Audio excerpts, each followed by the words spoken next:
ভারতের নির্দেশে দেলোয়ার হোসেন সাঈদীকে পরিকল্পিতভাবে হত্যা করা হয়েছে, আর সেই নির্দেশ দিয়েছিলেন তৎকালীন প্রধানমন্ত্রী শেখ হাসিনা।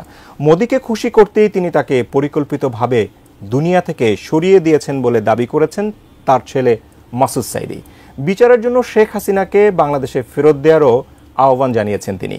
আরও জানাচ্ছেন এসআই রাজ। আল্লামা দেলোয়ার হোসেন সাঈদী বিশ্বখ্যাত ইসলামিক আলোচক, স্কলার ও রাজনীতিবিদ। তিনি অন্যায়ের বিরুদ্ধে ছিলেন আপোষহীন। জালেমদের শত অত্যাচারে তিনি ছিলেন অবিচল। জীবনের শেষ 13টি বছর বহু কষ্টে কারাগারে কাটিয়েছেন। তবুও স্বৈরাচার জালিমদের কোনো ফাঁদে পা দেননি, জালিমদের বশ্যতা স্বীকার করেননি। 2023 সালের 14 আগস্ট রাত 8:40 হৃদরোগে আক্রান্ত হয়ে মারা যান তিনি। তবে তার এই মৃত্যুকে স্বাভাবিকভাবে দেখছে না তার পরিবার। অ্যান্টিব্যাকটেরিয়াল অ্যাডিটিভ যুক্ত সেরা ওয়াটার ট্যাঙ্ক বিশুদ্ধ পানিতে ব্যাকটেরিয়া জন্মাতে দেয় না।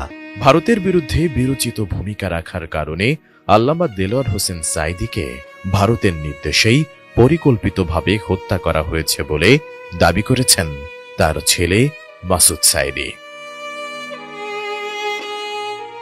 14 ডিসেম্বর জাতীয় প্রেস ক্লাবের আব্দুস সালাম হলে আমার দেখা আল্লামা সাঈদী বইয়ের প্রকাশনা উৎসব ও আলোচনা সভায় তিনি এ দাবি করেন। অনুষ্ঠানে মাসুদ সাঈদী বলেন, 2010 সালের 29 জুন আল্লামা সাঈদীকে গ্রেফতার করা হয়।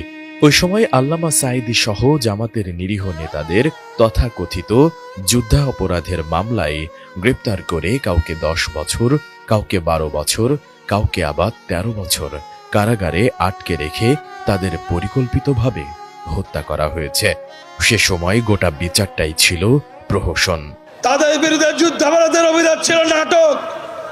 মূলত ভারতের আগ্রাসনের বিরুদ্ধে বিরোচিত ভূমিকা রাখার জন্য তাদেরকে পরিকল্পিতভাবে হত্যা করা হয়েছে। সাঈদী পুত্র আল্লামা সাঈদী বলেন, কেন তারা আল্লামা সাঈদীর কণ্ঠ স্তব্ধ করতে চেয়েছে?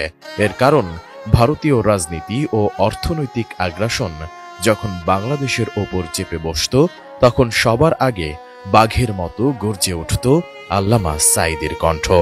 আমি তার সন্তান হিসেবে বলছি না, ওই যে শুরুতে বলেছি। এ সময় জুলাই বিপ্লবে নিহত শহীদদের রক্তের ঋণ শোধ করতে সবাইকে ঐক্যবদ্ধ থাকার আহ্বান জানিয়ে মাসুদ সাঈদী বলেন, শেখ হাসিনা দেশের প্রতিটি সেক্টরে দুর্নীতি, লুটপাট এবং হাজারো অনিয়মে ধ্বংস করে দিয়েছে।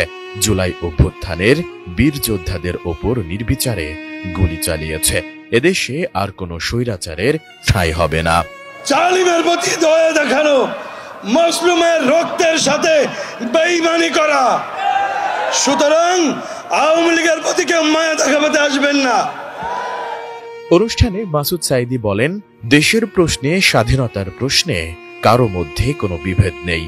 যে বা যারা বিভেদ সৃষ্টির চেষ্টা করবে তাদের দেশের জনগণ ঘৃণা ভরে ইতিহাসের আস্থা করে নিক্ষেপ করবে। আওয়ামী লীগের ওই নতজানু পররাষ্ট্রনীতি এই সরকারের আমলে আর এই ছাত্র জনতার গণঅভ্যুত্থানের বাংলাদেশে আর হবে না। এসআই রাজ, এটিএন নিউজ, ঢাকা।